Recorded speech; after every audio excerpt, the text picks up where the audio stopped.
Hello and welcome back for your daily dose of LOL Esports content. We're going to cover the LEC Week 1, Day 3. Um, Predictions are downright awful.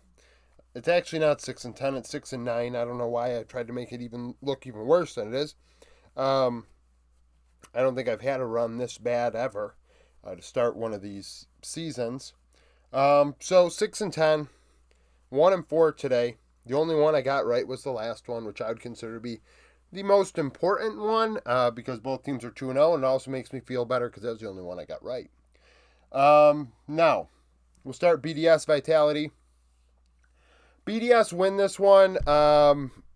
This was a throw for sure by Vitality, in my opinion. Nuke really took over in the mid to late game. Actually, there was one play in particular that ended up deciding this one. That, in my opinion, which is why Nuke ended up getting my MVP pick. So, early game, Douglas would actually get a solo kill onto Sheo. Douglas on the J4. He did well in the early game. I'm not blaming him. Some people in Discord did blame him for this loss. I think Douglas is... Photon and Douglas are not to blame for what happened. Vitality would use those advantages to take grubs. BDS would bot dive 2-1. Vitality would go topside. BDS would take a Drake. Vitality said, fine, we'll take grubs again. Vitality would get a kill in the 2v2 and then invade and get another kill in the jungle of BDS.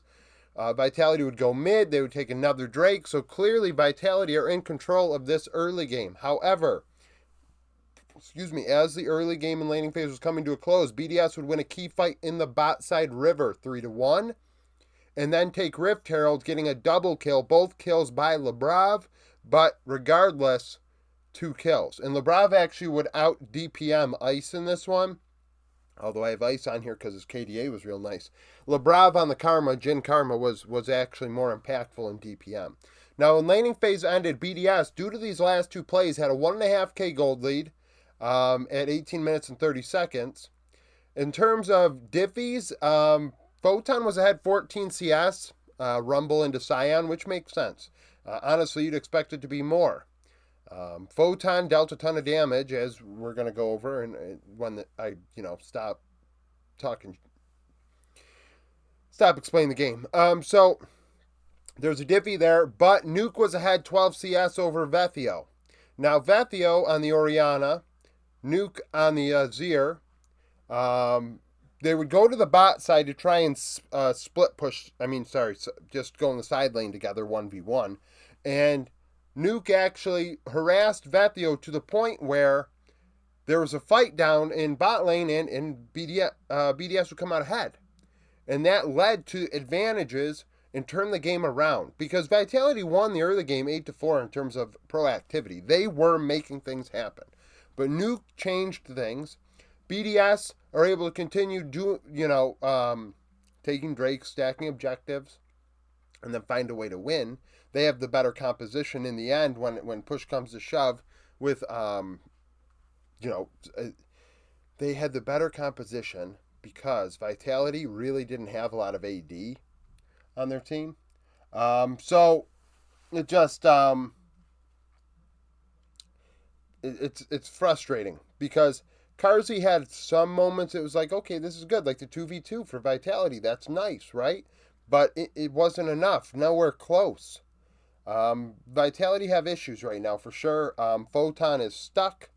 Nuke went 8-8, 28% of damage. Ice, 4-1-14. Photon, 4-1, 44% of damage on Rumble. Now, I think that's a little... exaggerated. You see 44%, and that's obviously a lot of the team's damage, but also he dealt a lot of it into a Scion that just continued to eat it because Adam was on Scion. So this is a situation where Vitality threw. Next, we have G2 and Rogue. So this early game was the closest, actually tied at the end.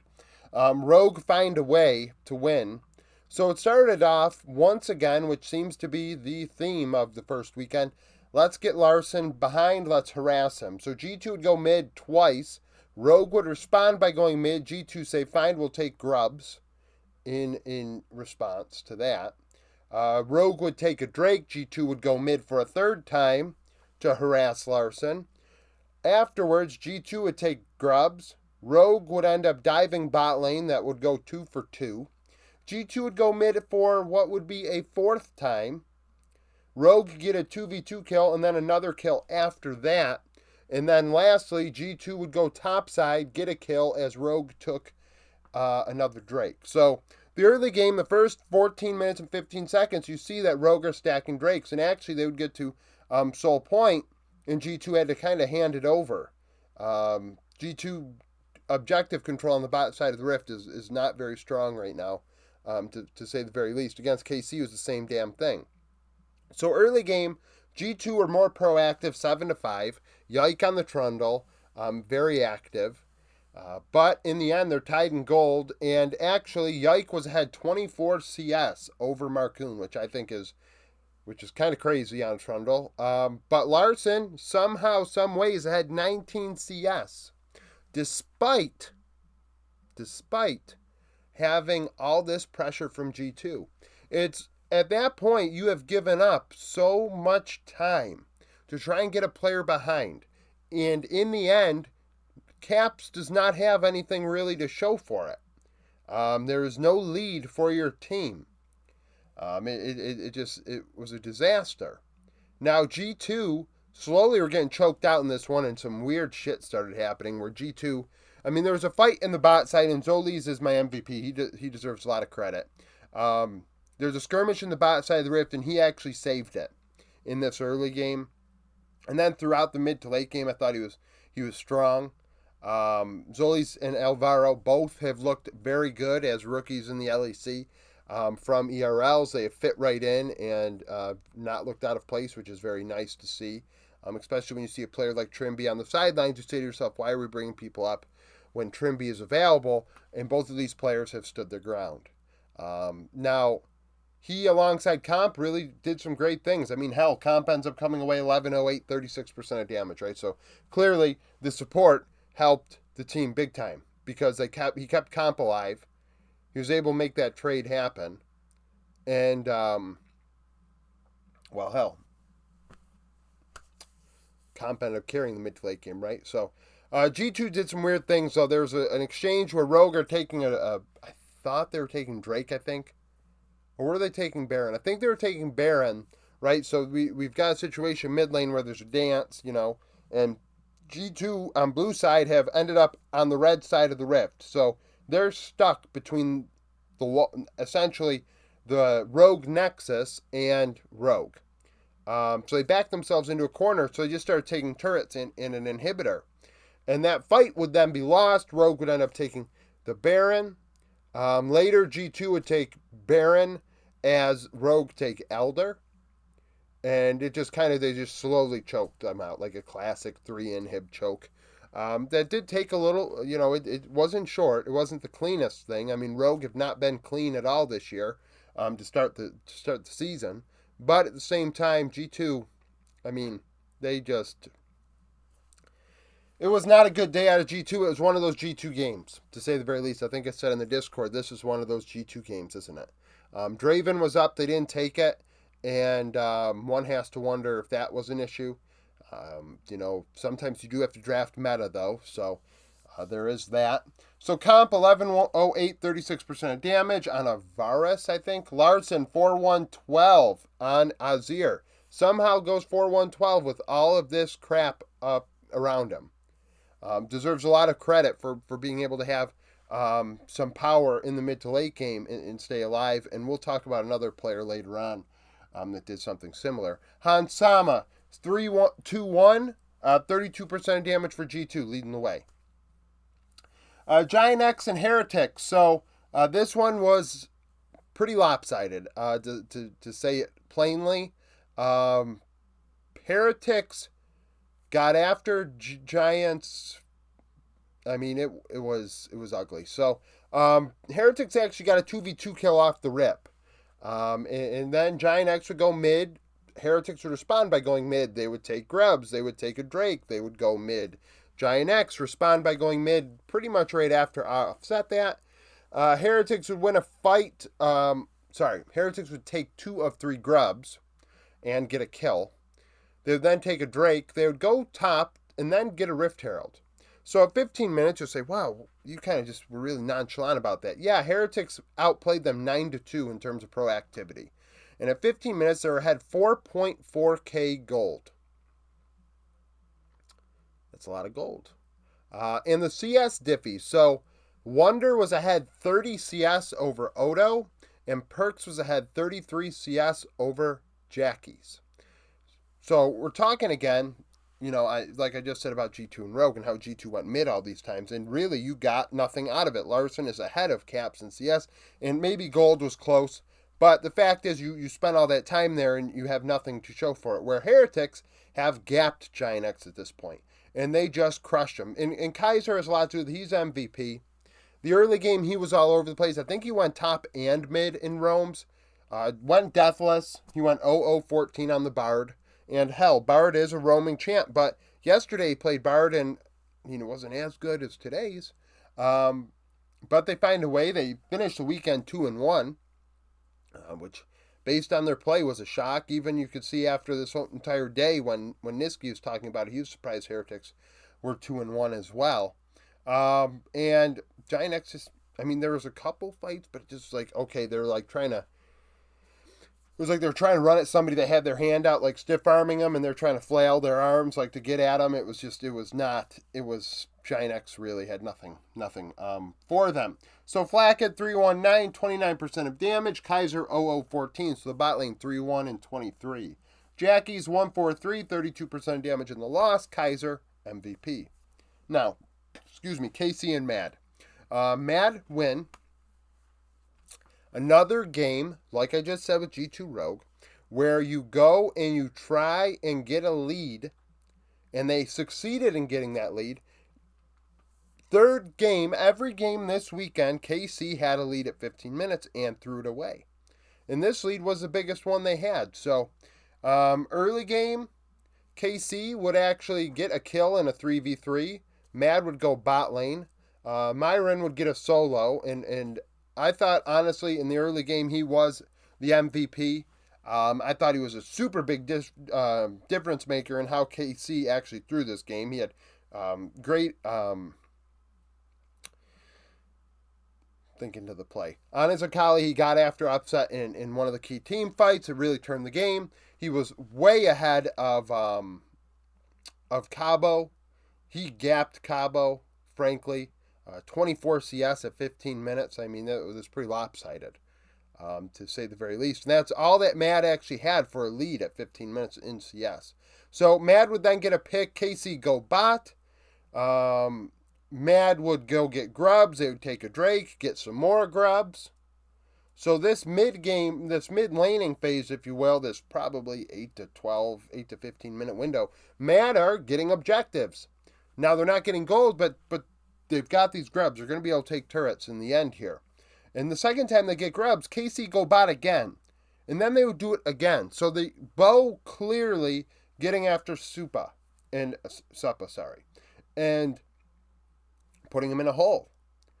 And getting upset ahead, which is the player that needs to do something on the Caitlyn. And this is the situation where you want to be if you're KC. You want upset ahead. He is your best player.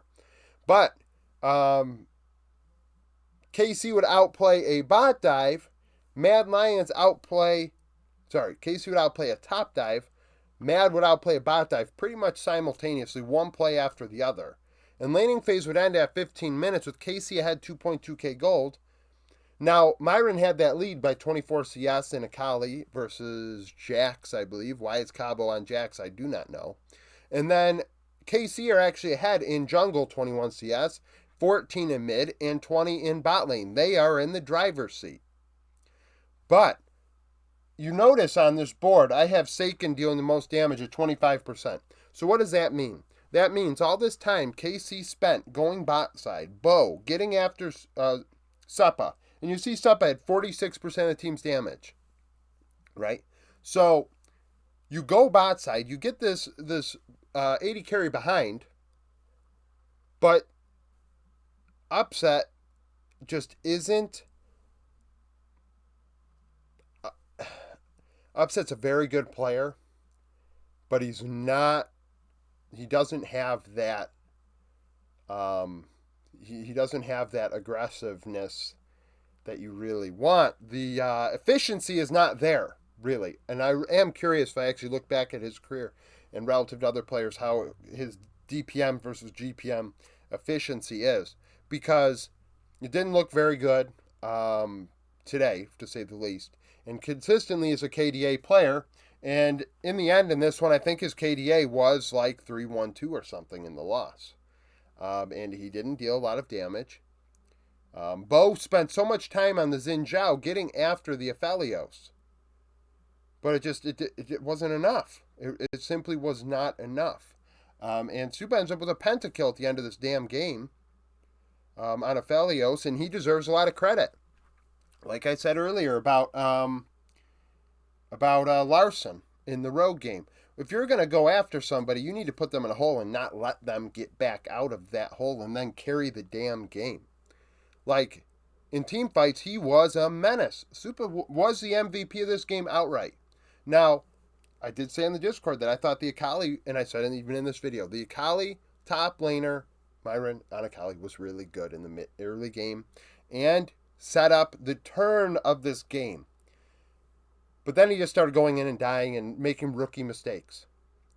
And then you have a player like Supa who is older, so he's not making as many careless mistakes, if that makes sense. And in the end, he's dealing over 1,000 DPM. Hell, he may have dealt 1,400 DPM. Like, the DPM in this game is going to be insane when you look at it. Just exceptional game out of Supa. Supa, damn it. Just half of me just wants to start speaking Spanish. But it's just not even whatever. So Mad win, they're 2-1. Supa 11-2-5, 46% of damage. Elyoya 0-0-13 in the jungle. In the end, he got it done. Seiken 1-3-5, 25% of damage in the loss.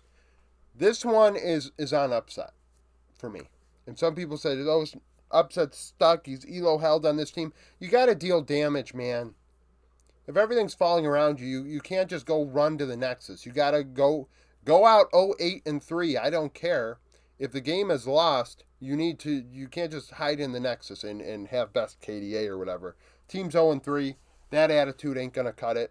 Not great.